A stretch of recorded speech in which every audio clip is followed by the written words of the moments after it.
धतूरा मन को भाई बसहा भेल की जिनकी सवारी रहे कुटिया में धूनी रमाए गोरा संग गणेश भी रहते विघ्न विनाशक जो कहलाए कथा सुनाऊं वैद्यनाथ की सुनो रे भक्तों ध्यान लगाए कथा सुनाऊं वैद्यनाथ की।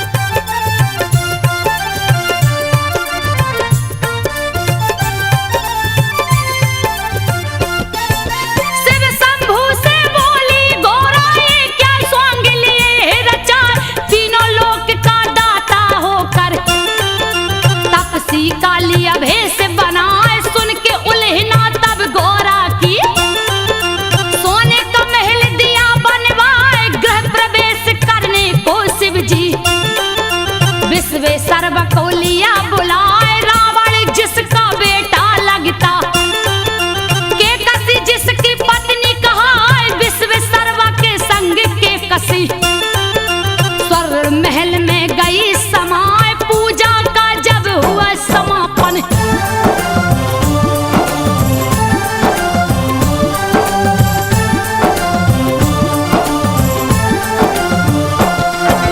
पूजा का जब हुआ समापन शिव शंभू बोले हरिशाय प्रसन्न हुआ हूँ तुमसे ब्राह्मण मांगो दक्षिणा जो मन आए यही मेरा सौभाग्य है बाबा मुझसे पूजा लिया करवाए आशीर्वाद ही बस काफी है जिससे जीवन सफल हो जाए फिर भी नहीं माने कैलाशी बोले कुछ तो ले भाई पूजा अधूरी रह जाती है बिन दक्षिणा के जो ब्राह्मण जाए के कसी को तब लालच आ गई।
कर नहीं सकता। चैन न इसमें लेने पाए के कसी रावण को उकसाई। शिव को लाओ लंका उठाए, पार्वती ने श्राप दिया है। बचने का नहीं दूजा उपाय, जा बेटा कैलाशी को लाओ।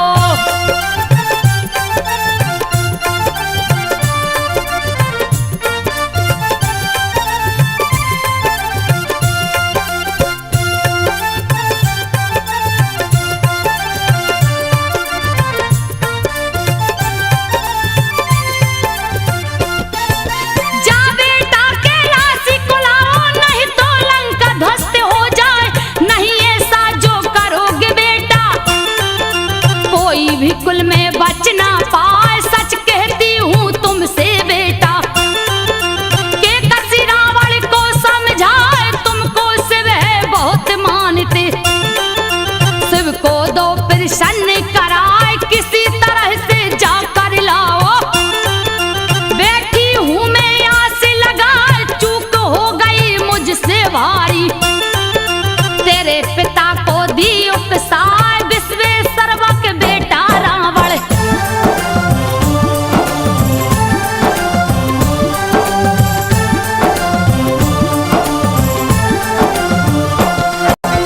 विश्वेश्वरवा का बेटा रावण, जिसकी भक्ति कहीं न जाए। निस दिल शिव का पूजन कर लंका से कैलाश को जाए। एक दिन रास्ते में नारद ने मति रावण की दियो घुमाए। बोले नारद जब रावण से, लावो शिव को लंका उठाए। अजर अमर हो जाओगे तुम। बात गई रावण को भाई, जा पहुंचा कैलाशपुरी में। शिव शंभू का ध्यान लगाए, शिव शंभू थे ध्यान मगन में।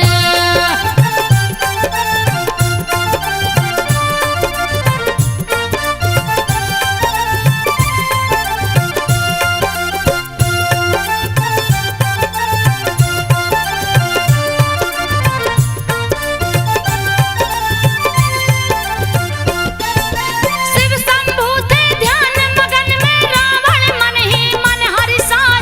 ऐसा मौका नहीं मिलेगा, क्यों ना लूं कैलाश उठाए। रखूंगा जाकर लंकापुरी में, फिर शिव जी को दूंगा जगाए। सोच के ऐसा सब रावण ने कैलाश पर्वत लिया उठाए। हिला कैलाश ओ शिव जी डोले, दिया रावण ने हाथ लगाए। ध्यान भंग हुआ शिव शंभू का, तब जंघा से दियो दबाए। दब गया दोनों भुजा रावण का।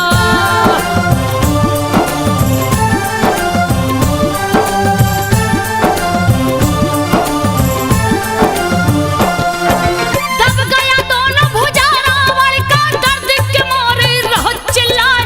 वहीं पे नारद जी आ पहुंचे, नारायण का ध्यान लगाए। क्रोध में आके रावण बोला, नारद कोई खोजो पाए। नारद जी तब हंस कर बोले, शिव जी का लो ध्यान लगाए। शिव के कोप से शिव ही बचाए।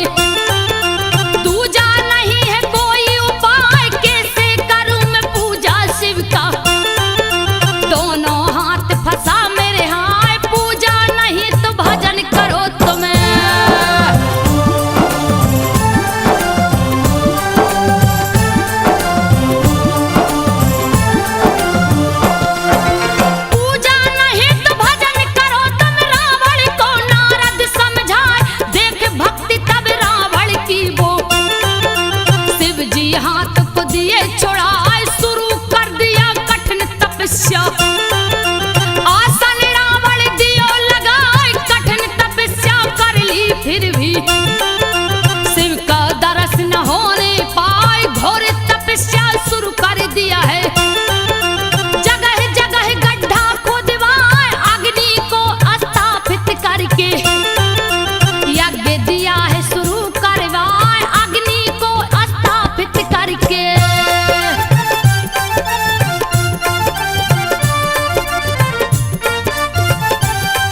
गैस से तन भीगा जाए, कोशिश लाख किया रावण ने, शिव प्रसन्न ना होने पाए, क्रोधित होकर राजा रावण लिया खड़ग तब हाथ उठाए, एक एक करके शीश काट कर अग्निकुंड में भेंट चढ़ाए, नौ शीश जब काट दियो तो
भुजा से, फिर भी लिंग ना हिलने पाए। क्रोधित होकर तब रावण ने अंगूठा से दिया लिंग दबाए। लंका नहीं ले जा सकता तो दूंगा पातालपुरी पहुंचाए। तब करने आसन पर बैठा, नहीं था कोई दूजा उपाय। दर्शन देकर शिव शंकर ने रावण को दिया शर्त बताए, जहां भी धरती पर रखोगे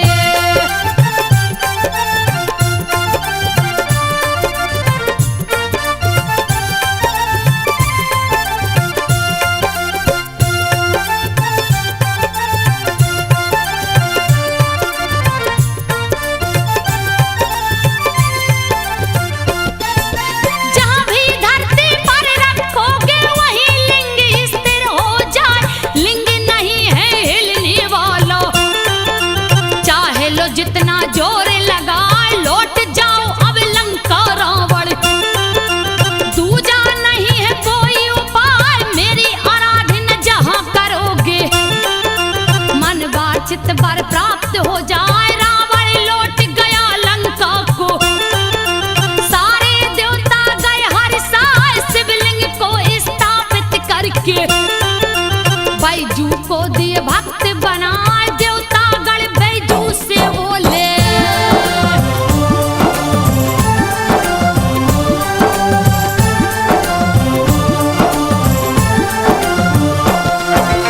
देवता गण बैजू से बोले, जो गंगा जल शिव को चढ़ाए अन्य धन सब दुगना हो जावे। तेरी गैया दुगनी हो जाए, निस दिन बैजू पूजा करता। शिव शंभू का ध्यान लगाए, एक दिन बिन पूजा किए ही बैठ गया भोजन पर आए। ध्यान पड़ी जब शिव शंभू की, दौड़ा दौड़ा बैजू जाए। जैसे ही पूजा पर बैठा है शिव शंभू बोले हर्षाए, हुआ प्रसन्न मैं तुमसे बैजू।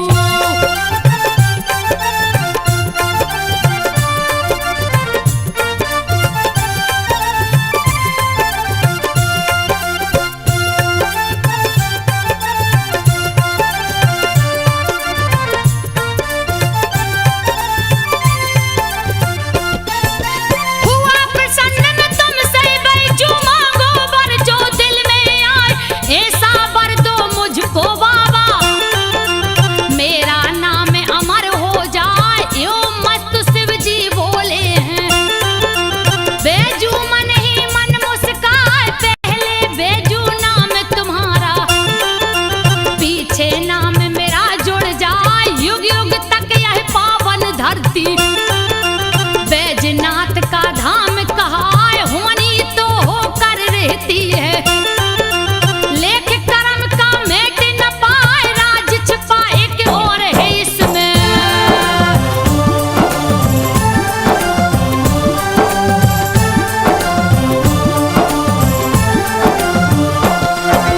राज छुपा एक और है इसमें। सुनो रे भक्तों ध्यान लगाए, शिव जी के ससुर दक्ष है प्रजापति। यज्ञ दिया है शुरू करवाए, नर किन्नर गंधर्व देवता सबको न्योता दिया पठाए। नहीं निमंत्रण शिव को भेजा, ए अपमान सहा नहीं जाए। शिव शंभू से सती ने बोला, चलिए यज्ञ को देखा जाए। बिना निमंत्रण में नहीं जाऊं। शिव शंभू बोले समझाए, मगर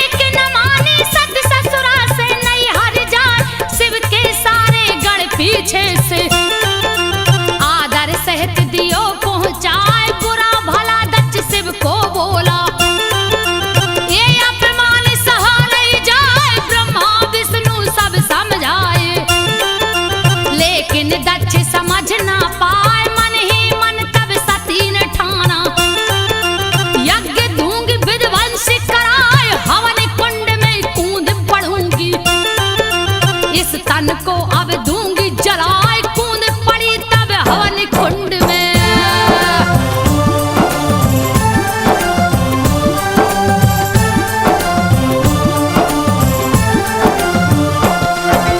कूद पड़ी जब हवन कुंड में, अग्नि डर से भागी जाए, योगाग्नि को प्रकट किया तब सती ने तन को दिया जलाए, मची तबाही यज्ञशाला में।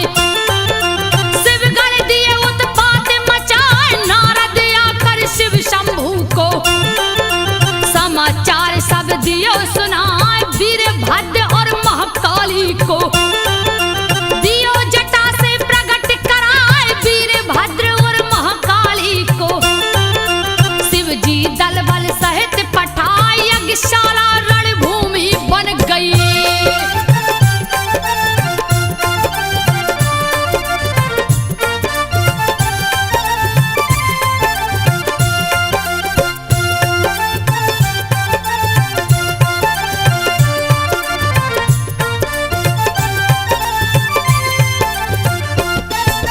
यज्ञशाला रणभूमि बन गई, जिसकी वर्णन कही न जाए, काले लगा प्रत्यक्ष नाचने, दक्ष की सेना भागे पराए, शिव के गढ़ सब क्रोधित हो गए, यज्ञ का दिए नाम मिटाए, माया में बसीभूत शिव ने सत्य के सब को लिया उठाए, मोह भंग होके से शिव का देवता सभी समझ ना पाए, विष्णु ने तब चक्र सुदर्शन सत्य के शव पर दिया चलाए, विष्णु ने तब चक्र सुदर्शन।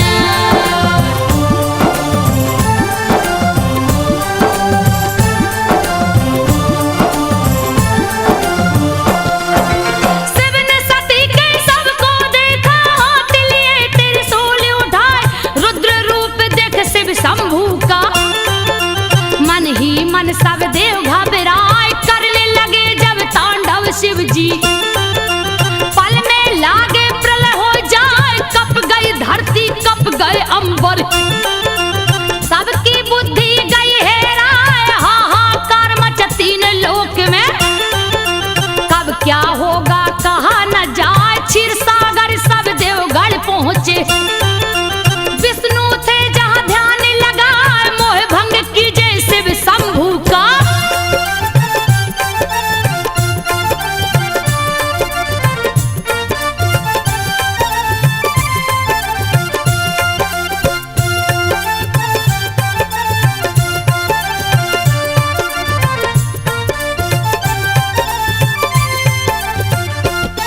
तो मोह भंग कीजे शिव शंभू का, तीजा नेत्र कहीं खुल जाए, जल जाएगा धरती अंबर, जल्दी कीजिए कोई उपाय, बादल गरजे बिजली चमके, हवा बहन लगे साए साए, आंधी तूफान ओला वृष्टि से सृष्टि कहिए ढक ना जाए, सुन के चक्र सुदर्शन धारी, देखा शिव को ध्यान लगाए, गगन में देखा शिव शंभू को, विचरत सती के सबे उठाए, गगन में देखा शिव शंभू को।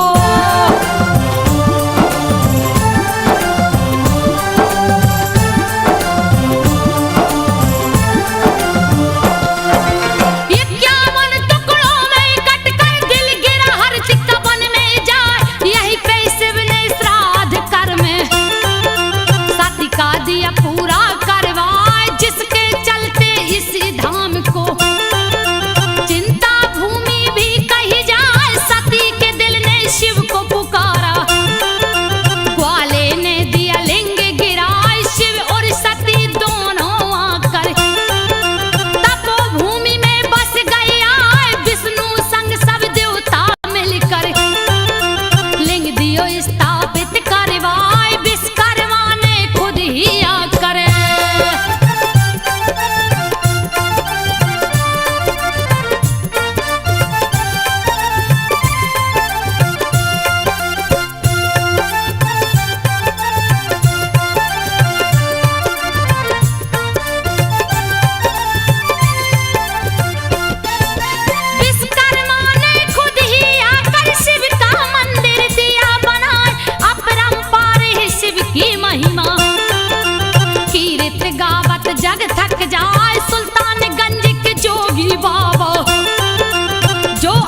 सुन लो ध्यान लगाए, आज गेवी गंगा जल लेकर पहुंच गए सुइया पर आए। सुइया पहाड़ पर एक थगा दहा, प्यास के मारे रहा चिल्लाए। आज गेवी ने मन में सोचा, दूं मैं इसका जान बचा ली कांवर से गंगा जल को। उसके मुंह से दिया लगाए, भक्तों से अपनी लेत परीक्षा।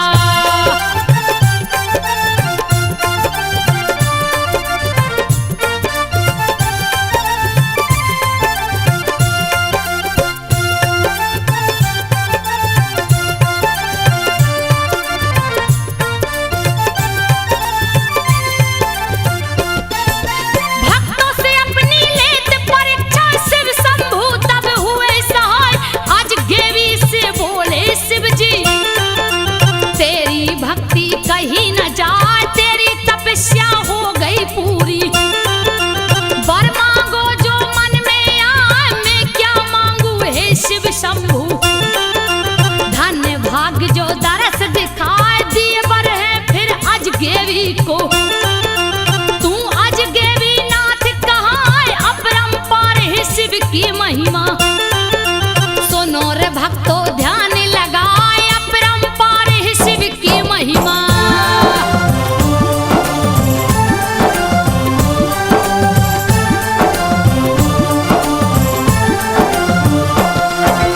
त्रेता युग के सावन माह में राम जी सुल्तानगंज को आए। सीता सहित चारों भाई ने कांवर में जल लिया उठाए। सुल्तानगंज से देवघर आकर शिव शंभू को दिए नहलाए। लंका से लंकेश भी निकला, हरिद्वार से जल भर लाए। सावन माह में देवघर आकर शिव जी को जल दिया चढ़ाए। समुद्र मंथन सावन माह से, सुनो हुआ था ध्यान लगाए। समुद्र मंथन सावन माह से।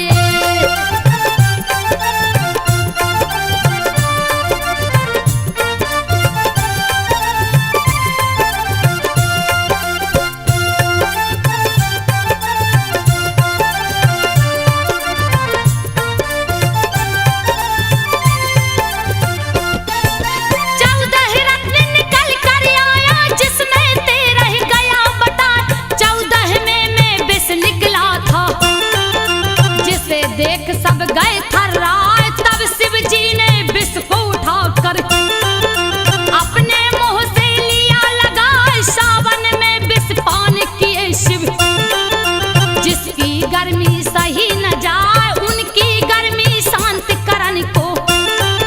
सावन में जल सभी चढ़ाए, शुरू हुई कांवर की परंपरा।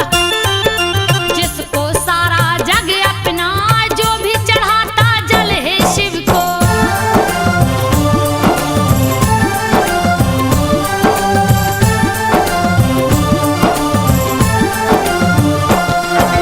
बड़ी विभीषण काल पड़ गया, प्राणी त्राहि माम चिल्लाए। तपने लग गई धरती माता, कहीं ना पानी दिखने पाए। पेड़ पौधे सब सूखन लागे, कोप सूरज का बढ़ता जाए। धरती के सारे प्राणी तो भूख के मारे गए घबराए। व्याकुल होकर भक्त वासुकी लिया हाथ को डाल उठाए। चीरने लगा धरती का सीना, कंद मूल ना दिखने पाए। फिर भी हार न माने वासुकी।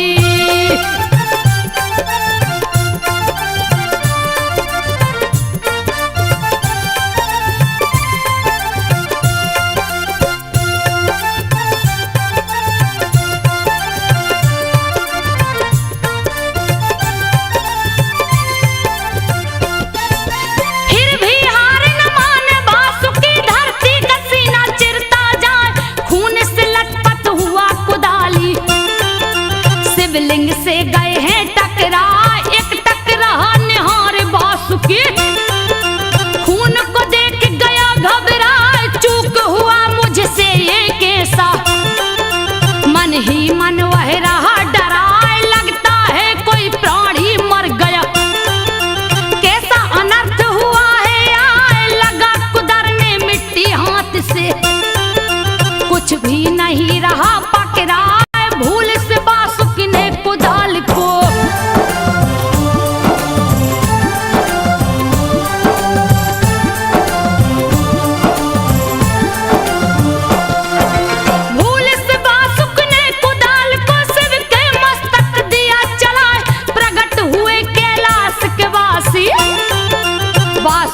कुछ भी समझ न पाए, मस्तक फटा पड़ा था शिव का।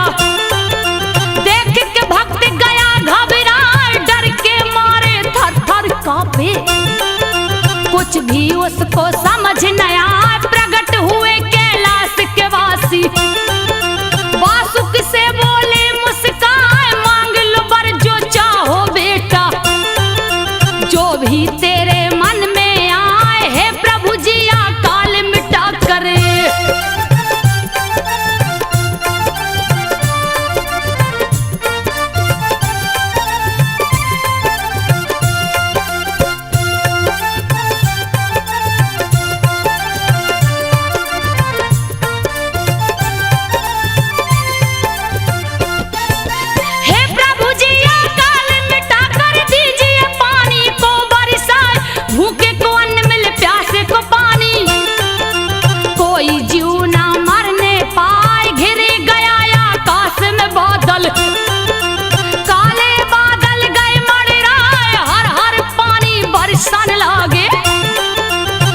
जंतु सब गए हर साय, शिव शंभु वासुकी से बोले, यहाँ 2 मंदिर मुख्य बनाए, नित प्रति मेरी पूजा करना। तेरा नाम अमर हो जाए, वासुकी के नाम पर ही।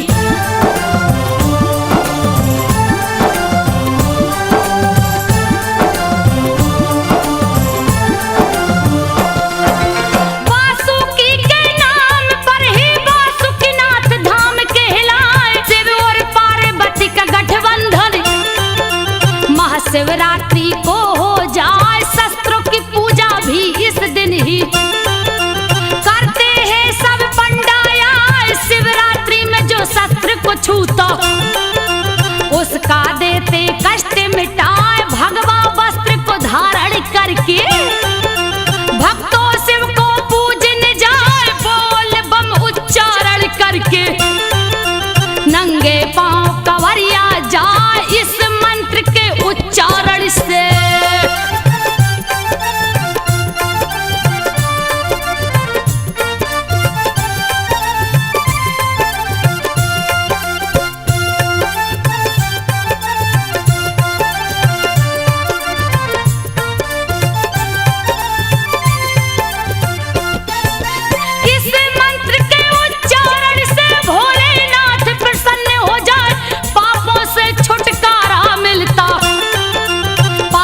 भी शिव धाम को जाए, जो भी ज्योतिर्लिंग को छूता, देते उसकी बिगड़ी बनाए, पुत्रहीन को लड़का होता। निर्धन भी धनवान हो जाए, रोगी प्राणी स्वस्थ हो जाता। देते शिव जी रोग मिटाए, धन्य हो जाता है वह प्राणी। जो भी कांवर शिव को चढ़ाए, अश्वमेघ यज्ञ का पुण्य होता।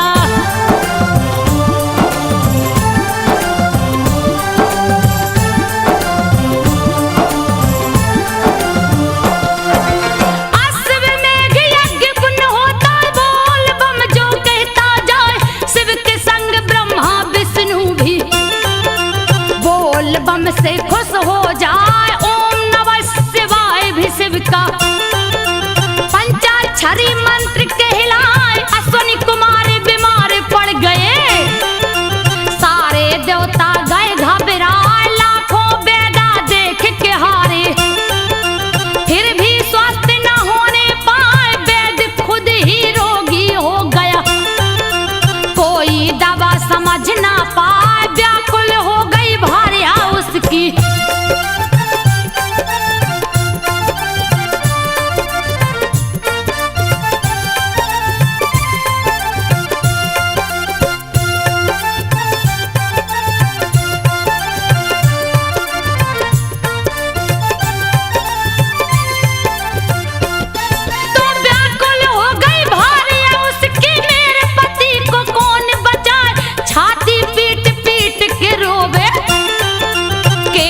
धुन के रही चिल्लाए, जा पहुंची बैद्यनाथ धाम को।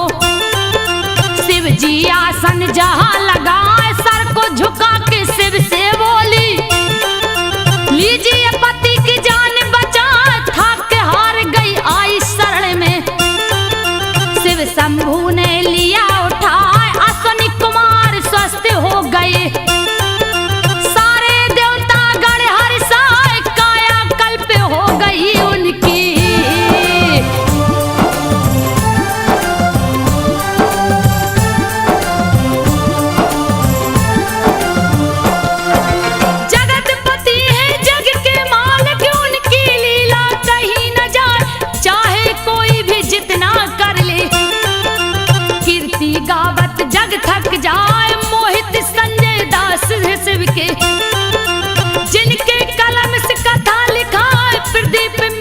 शिव के पुजारी।